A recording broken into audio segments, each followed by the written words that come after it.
Hey everyone, welcome back to the Uncles Podcast. I'm here with a very special guest today, Elizabeth, and we're both going to be talking about how she, I guess, found her way into practicing law and her job, her current job now. So just before we go in, I just wanted to say a big thank you to everyone who jumped on and watched last week's episode. Thank you for commenting, thank you for following us, and thank you for being a part of the Uncle's journey. But let's get stuck into it. Liz, how are you? Good. How are you? I'm good, thank you. I'm good now. Good. Look, before we get stuck into the episode, at the Uncles, we always talk about the word of the week, and usually that's a word that is, it's something that's highlighted after you reflect on the last week that you had. Yeah. So what word would that be for you?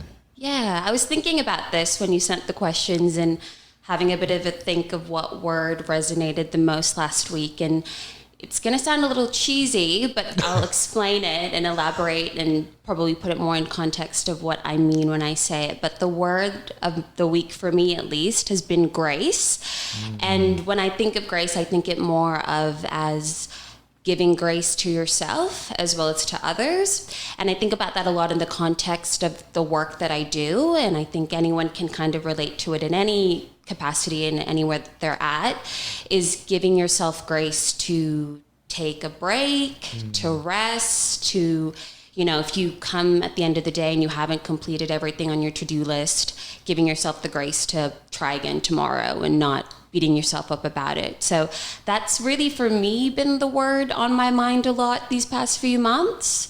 And just, I think the word that just resonates the most with me almost like every week.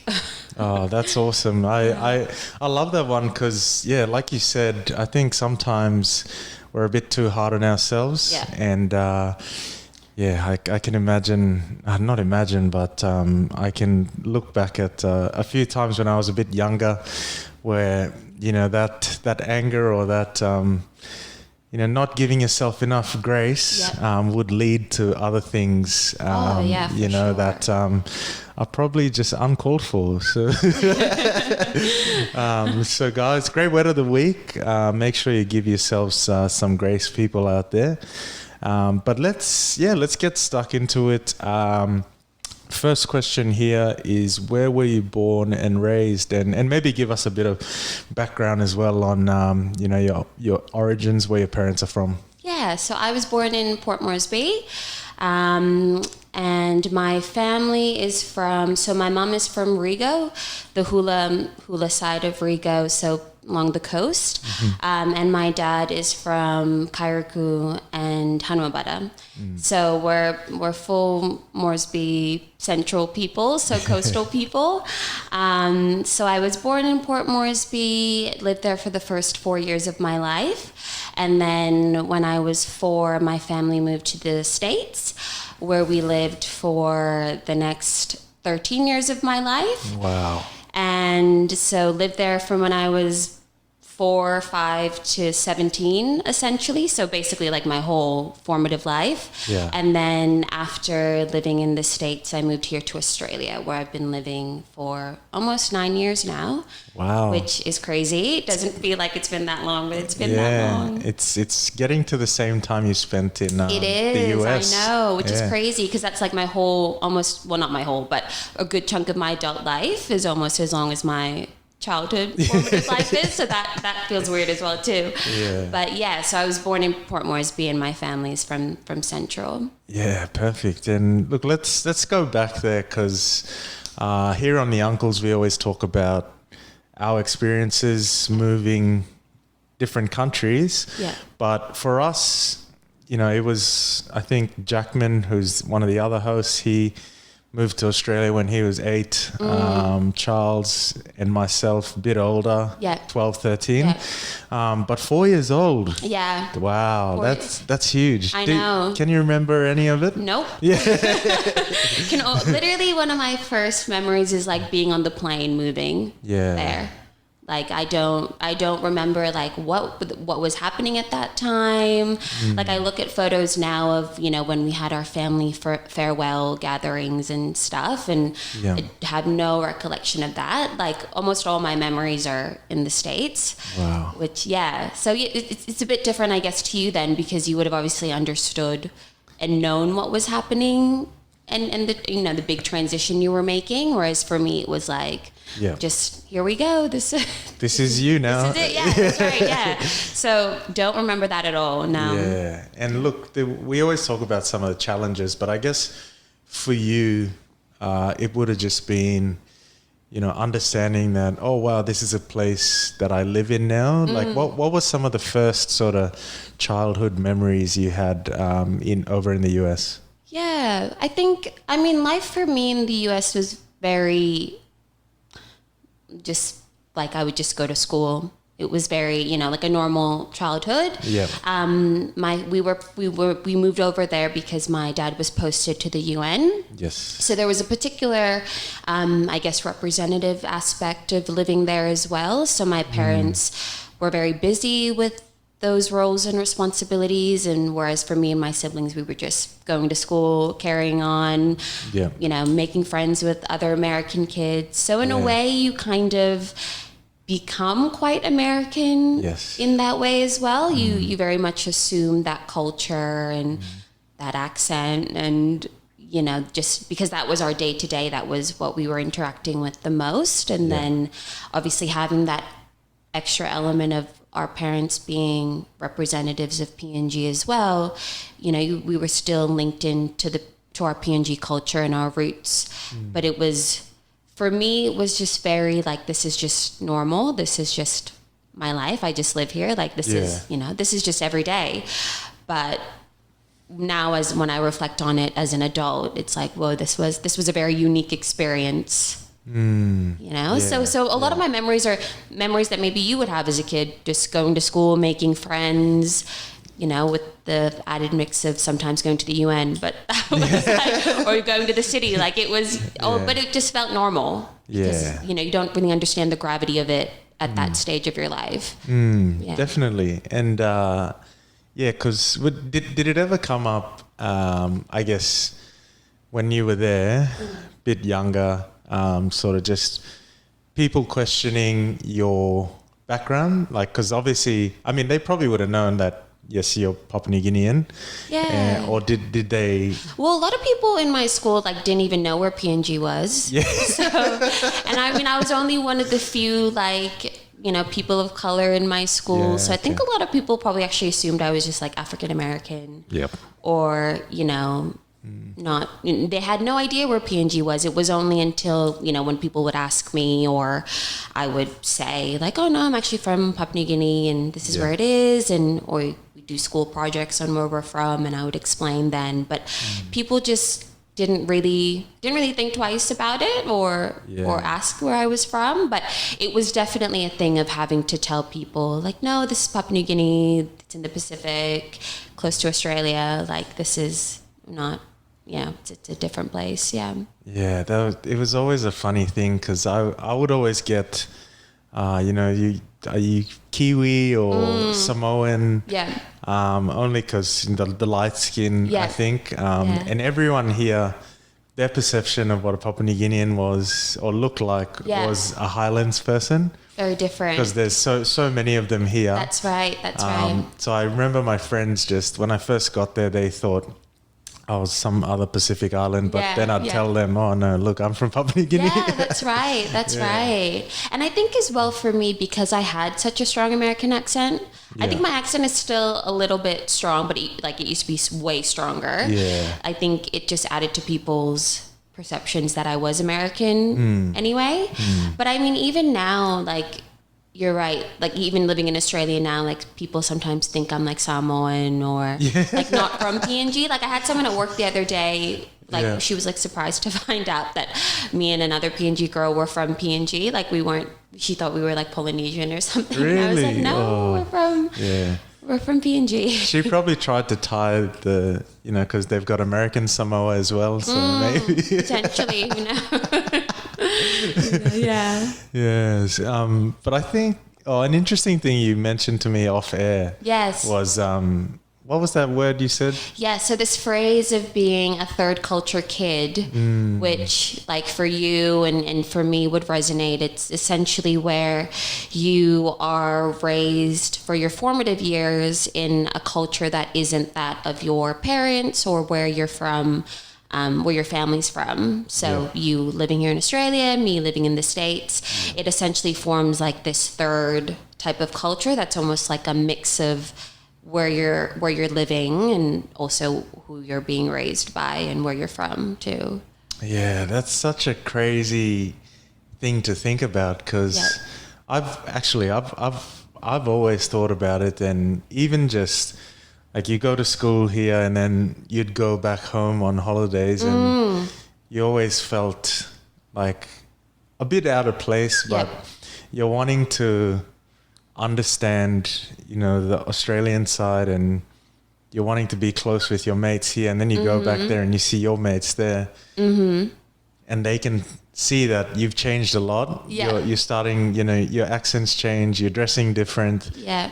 But to yourself, you're just adapting to the type of environment you're in. That's right. And I think as a kid as well, like we're so, you kind of just want to fit in as well. So it's, where you're living, you'll I guess, what's the word, assimilate to the culture that you're in. Yes. But then definitely when you go home, it's so different. Like I remember when we used to go home when I was a kid, I always just kind of felt a little bit out of place, or like I used to describe it, I think, as like an outsider and an insider at the same time as well. Like this is the place of your family, it's home, you love it. Like I love going home, seeing my family, but there was always just like that little element of me just like not necessarily feeling, I want to say comfortable is the right word, but like you just never felt quite in there, you know what I mean? Like just that little element. And like I have not lots of memories, but I have this very like distinct memory when I was a young kid of like going home and visiting and someone like making fun of my accent. Yeah. When like this was like someone like a family friend or something, and I must have been like maybe 10 or 11 at the time, or like just mimicking some of the words I was saying, and I was like, oh my gosh, this is like, why are you doing that? This is so. But it was like, as a kid, like a very jarring experience, because you're right, like you don't realize that you're kind of shape shifting into these two worlds, but it's like you just kind of naturally do it. Yeah. In a way. Yes. So that was always just never felt really like it's very much in two worlds. Yeah. In that way. And what's the phrase again for everyone? Third culture kid. Third culture kid. Yeah. I love that one. That one. No, definitely a good one. Yeah. All right. Let's go back to high school for you, because I think those would have been very, formative in the US for you. Yeah. What was that like? Maybe paint the picture for us, because I think a lot of us who haven't been to the US, we have our own ideas of what schooling may have been like over there. Probably based around movies, which is probably not what it is. But how was that for you? Yeah, I enjoyed it. I loved going to school in America, and I made such amazing friends while living there as well. How can I really describe it? I mean, I guess compared to here in PNG, we didn't have uniforms. Yeah, wow. Which is a big thing that people are often like, oh my gosh, I can't imagine going to school and not wearing my uniform or having to pick an outfit every day. And honestly, now that I think about it, I'm like, I'd probably rather have preferred to have had a uniform. It would have just been like, would have saved so many tears in the morning, like picking out what to wear. But that was like a big thing. At my school, at least, it was very, and maybe this is something people think of when they think of American schools, but there was a lot of not cliques in a bad way, but you had the jocks, you had like the popular kids, you had the theater kids. Everyone kind of had their own little groups. But I always felt that everyone had their own friends, and it was quite an inclusive community. Yeah. But that was my own experience. I mean, I enjoyed it. I loved it. It was fun, and it was a good time. It was very fun. Oh, that's good. I think it's sort of the same here, you know. Everyone, when we were in school, everyone sort of had their own groups. Yeah. And they would, you know, at lunchtimes or at breaks, you would just sort of go into those little groups and stay there. It was actually the school I went to, we had quite a big number of PNG boys that went there. Yeah. So it was, you know, you never really felt like you left home. Yeah. Because there was always this one section or one street, and they called it the Black Street, but it was all the PNG boys that sat there. So funny. That's another topic for discussion. Yeah, that's right. But I guess that place always, you know, brought us back home. But was there, while you were in the US, obviously there would have, were there some PNG families around that you could, you know, run to or speak to? Yeah, no, there were. There were a few families in New York where we were. Yeah. Not too many, but there were a few like families and students scattered around the US. But we had a very, very close like PNG community where we were, as well as like wider Pacifica community too.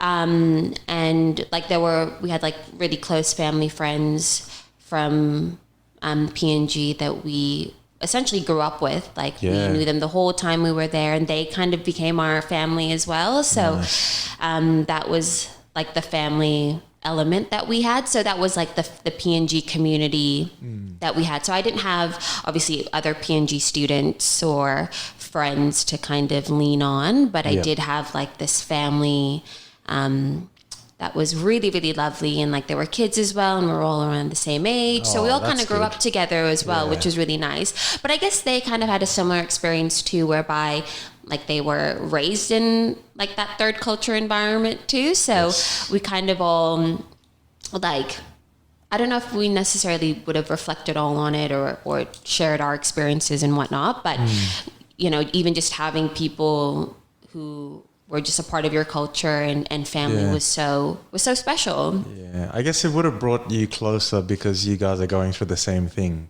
Yeah, or like you could relate more, you know. Sharing the same experiences. Yeah, that's right. Yeah. That's right. Yeah. And coming back here, so after finishing high school, you come back here to do university. What was that transition like? Because obviously America's still quite a long way from Australia and PNG. But I guess that you're a bit older. Was the transition a bit easier?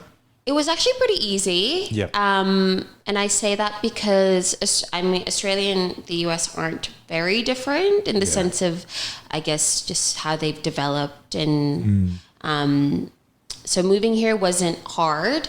It was difficult in the sense of it was my first time living away from my family. So we all lived together in the States, and then my parents moved back to PNG, and then I moved here for uni. Even though it's only like 3 hours away, it was still living, you know, totally independently, away from family, away from, you know, what I've known my whole life. But luckily I do have family here in Brisbane, so that was really helpful as well. And but the transition itself, I was really lucky to go to college at uni. So that was really helpful because one, I made like my lifelong best friends at college, but also it was really, really important because you know, you meet people and you're all kind of in the same situation almost, like it's all your first time living away from home. You're all going through this change and new experience together, so it really helps to foster very strong bonds and friendships. So that I think as well made the experience a lot easier.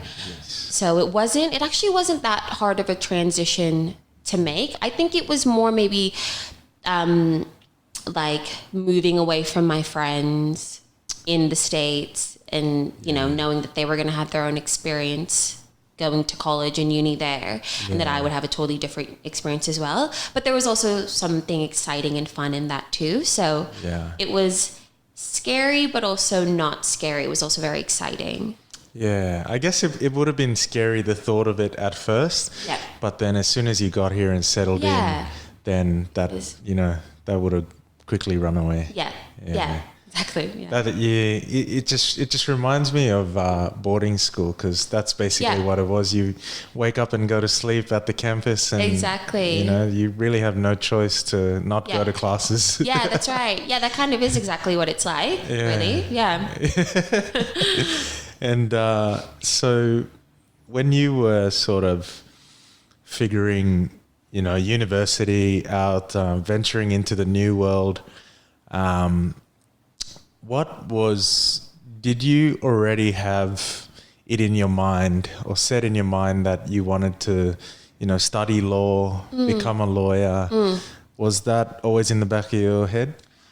I think it was always in the back of my head, only really because my dad by profession is a lawyer. So I think I've always been in that way a bit privy to the law, just from his own experience and what, he's told us growing up. Yeah. But in saying that, I've known my dad a lot more as a diplomat than a lawyer, so I can't really speak too much to that. But I think it was always there in the back of my mind as a potential avenue to go into. Yeah. When I was growing up, though, I really was more interested in being a graphic designer or an interior designer or something a bit more art focused. And that's because I enjoy doing art and things like that. And that was, for a very long time as a kid, that was what I wanted to do. Yeah. But then when I decided to study and go into uni, I also really enjoy English and writing. So I figured I would go to uni and start by studying just a Bachelor of Arts and do journalism and mass communication. Yeah. So I did 1 year of that, really enjoyed it. I loved the writing aspect of it and storytelling and writing articles and researching and things like that. Wow. And then once I did that year of uni, got settled into uni, then I was okay, maybe I can take on law as well and try that out. So I don't necessarily know if I went into uni with the hope or the notion that I'd get into law, but I think it was something that I was always open to. Yeah. And when the opportunity arose for me to actually go into it and try my hand at it, then I was okay, yeah, I'll give it a shot. And now I'm a lawyer. Yeah. so it's okay. Yeah. And yeah, I guess you made the jump to it. Because when I look back at my experience, I did marketing at QUT, and it was something I wanted to do. Yeah. But after working in a few different jobs, I found that it just wasn't really for me. Maybe because I don't think I liked the people that I was working with. Yeah. So that's why I went down the sales path. Okay. Because I think an important thing about, finding out what you want to do is actually realizing what your strengths are. Yep. And, once you find out what your strengths are, then you can sort of, pivot or make that next jump. Definitely. And for me, it was easy because I just had to look back to my childhood and, I can be thrown into a room and make friends with everyone in the room. And I could always read a room as well. And that's why I thought maybe sales might be good because, you need to speak to people on their level and understand them in order to get a sale at the end. But that's right. I mean, the first goal is, trying to keep that or foster a relationship. So yeah, look, what sort of drew you in to do law? I know it was definitely in the back of your head with your dad doing it. Yeah. But what were a few things that stood out for you that you were I want to do this? Yeah, I think for me, and I think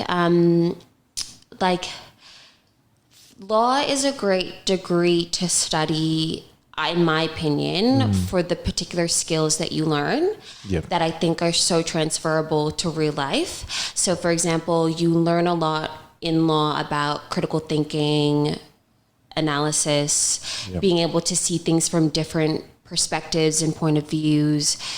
Communication is like one of the biggest things you'll, at least maybe not necessarily in studying law, but just from the experience of being in law, communication, like how to communicate effectively, succinctly, in a way that will get your point across in a persuasive way, or, you know, how to argue in a way that, you know, is effective and persuasive and, you know, gets your point across. So I think for me, it was more about learning those skills. When you study law, you study different areas of law, and there's particular courses that you have to take, and then electives that you have to take, which you can kind of hone into more of your interests. But for me, I think I was more just interested in, I'll give it a shot. You know, I think the skills will be really useful, whether or not I end up practicing law or not. I think the skills that I'll learn will be really helpful in real life. And that was what really drew me to it.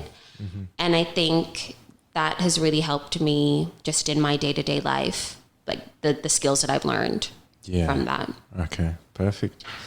And what was uni life like? Because obviously there are a lot of people that listen to the uncles and are still in uni. So look, what was it like for you? Yeah, uni was fun. It was, I mean, when I was at college, it was very fun. But it was, I mean, uni, because I did a dual degree, it was like 5.5 years. So it was a long time. And then in the middle was impacted by COVID, which was a big, you know, change and shuffle and as well. And then obviously not being able to go home and not, you know, seeing family as much also did impact that too. But uni was fun. I think for me, when I was studying law through uni, I was able to do a lot of pro bono projects. So it's something that I don't know if QUT has it, but at UQ they have a pro bono center, and you can do different projects with different community organizations, community legal centers, and it's kind of very human rights focused, which is the type of law that I'm interested in and was always interested in while studying law. So I did a lot of that when I was studying, and so uni was a really good experience through my degree, but also like just uni life as well. Would you say that you know, that's something you would advise people to do if they're studying law at the moment? Oh, definitely. I mean, it depends where you're studying, but if you're, I think with law, sometimes there's a lot of focus on working in the private sector or the private space, with private firms. Whereas, you know, there's so many things you can do with the law degree. You don't necessarily have to work as a lawyer or work in private firms. You can work in government, you can work in community legal centers, you can work in policy, you can work in so many different areas and spaces. So I think if you have the opportunity to do pro bono work or to volunteer at a community legal center or to do some kind of human rights work as well, if that's something that you're interested in or you want to get a taste of, I 100% encourage that, because it just shows you a different perspective of how you can lawyer and how you can use the law.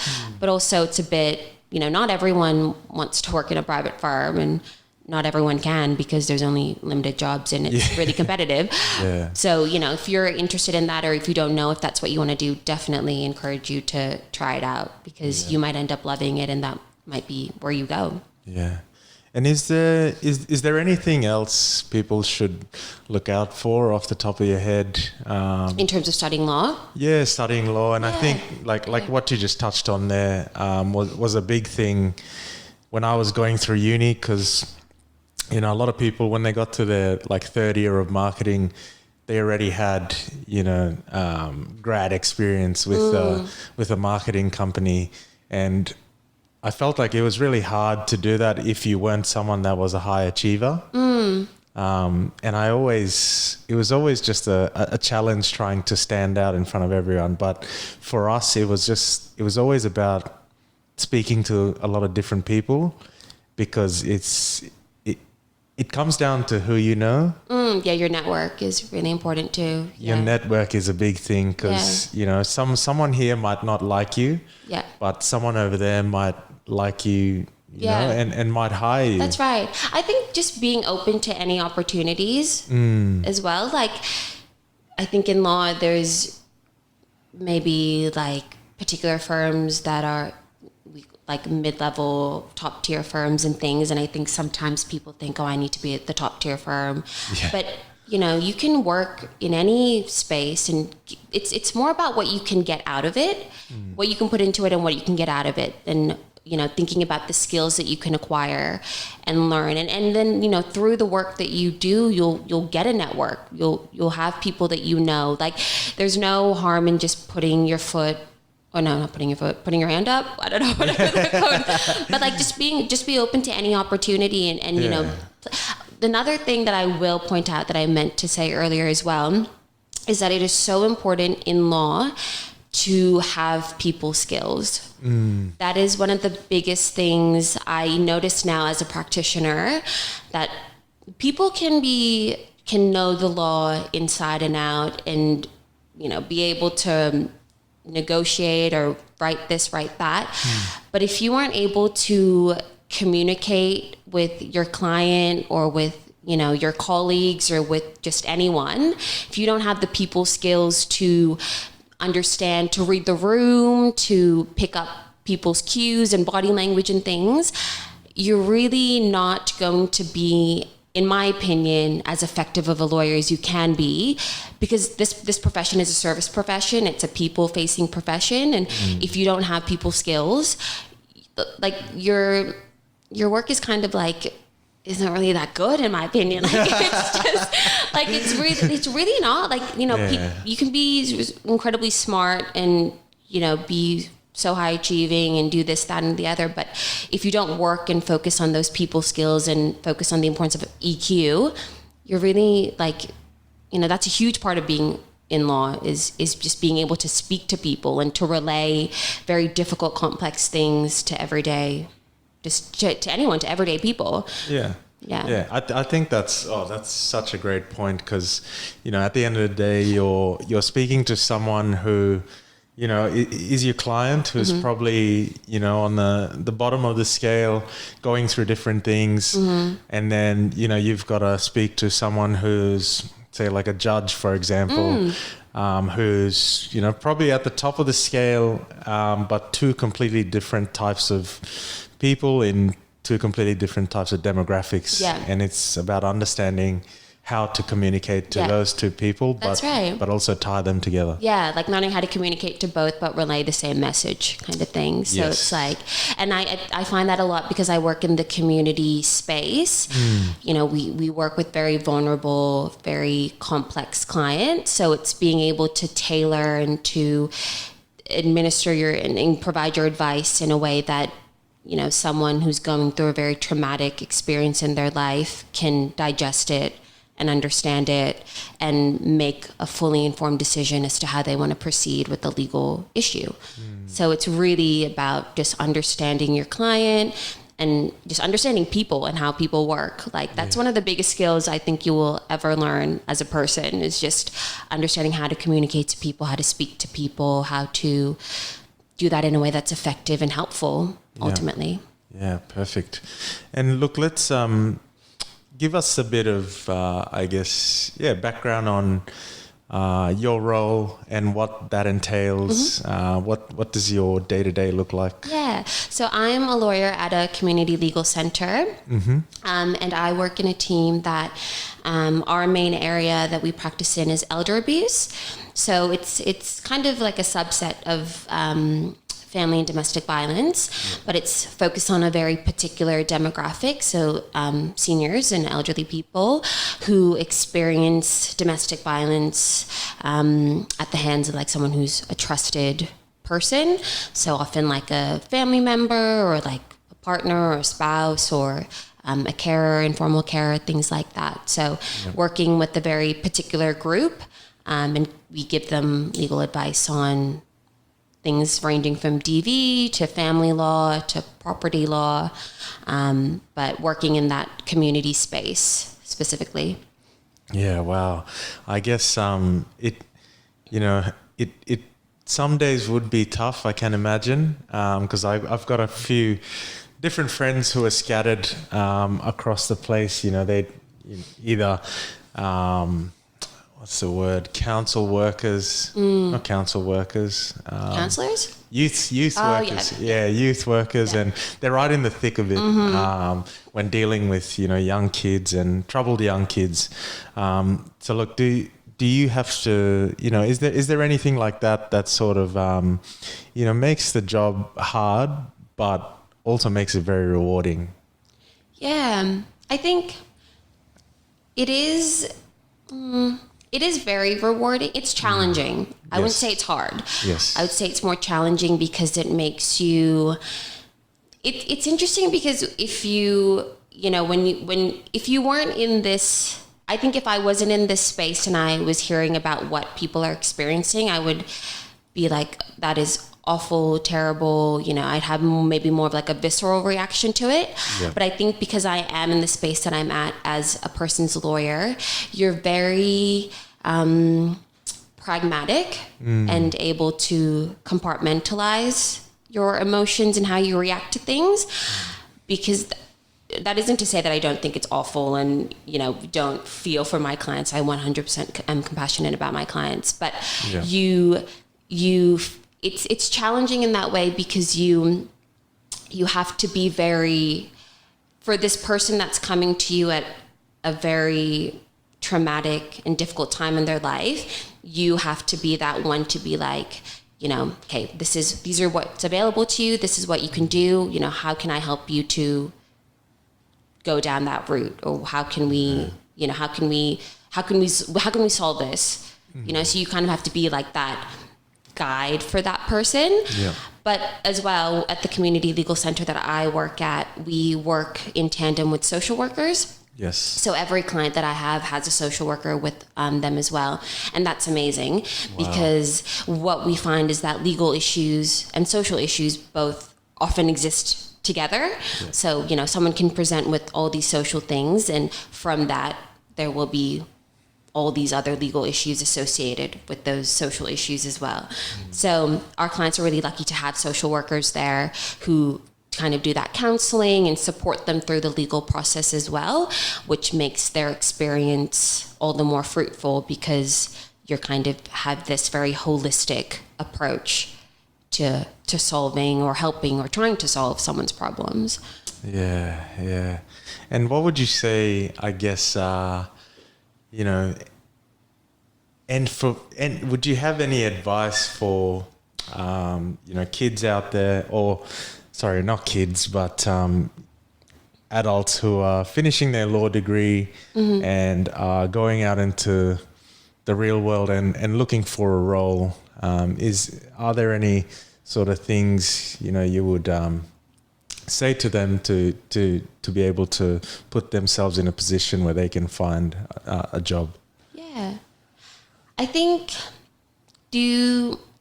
take a job or do something that's exciting to you. Yeah, okay. I think that's the biggest thing. Law is really hard because it can take a lot out of you, and it can, you can put a lot of hours into it and a lot of time.